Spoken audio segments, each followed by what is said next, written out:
I'm Chris Manfredi. I'm the Dean of the Faculty of Arts at McGill University. I'm a political scientist by profession. I've been teaching at McGill for 23 years, and I've been in my current position for a little over 5 years. If I were to describe my field of research, I'd say it's about the intersection between the law and politics. And in particular, I'm interested in how groups use charter litigation to advance their political agendas. And I'm interested in how judicial decisions affect the policy process. And finally, I'm interested in the internal dynamics of judicial decision-making, asking the questions, why do judges reach the decisions they do, and how can we best understand that?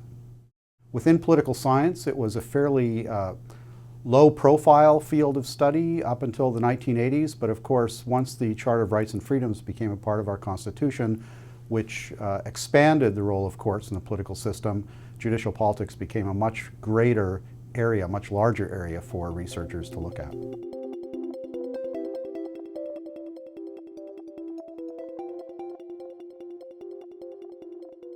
Well, there are many things that one can say for and against having courts have an impact on public policy. I would say on the negative side, there are really two things. One is the normative question of what this means for democracy, what it means to shift policy decisions from elected officials to unelected officials.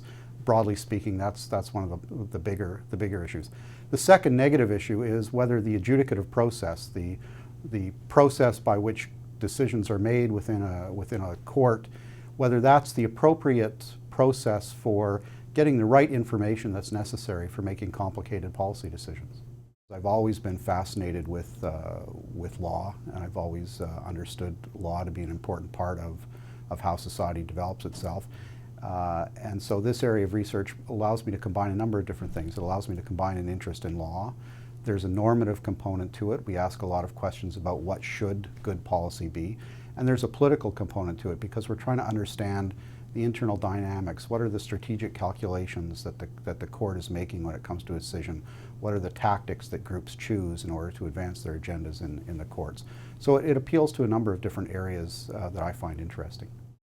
SSHRC has been a very important part of my career from the days when I was a graduate student. I would say that there's never been a moment in my career, either as a student or as an academic, when I haven't had the benefit of SSHRC support. And I think every major piece of research I've done has, fortunately for me, had the financial support of SSHRC. And it's allowed me to do the research that has given me the profile that has made it possible for me to advance from a junior assistant professor through to being dean of the largest faculty at McGill University. It's also allowed me to support students who have been able to build successful academic careers as well. And I'm fortunate and proud that all of my students who have been supported by my SSHRC funding and their own SSHRC funding through doctoral fellowships has been able to find and has a tenured position at a Canadian university, something about which I'm very proud and about which SSHRC should be very proud as well.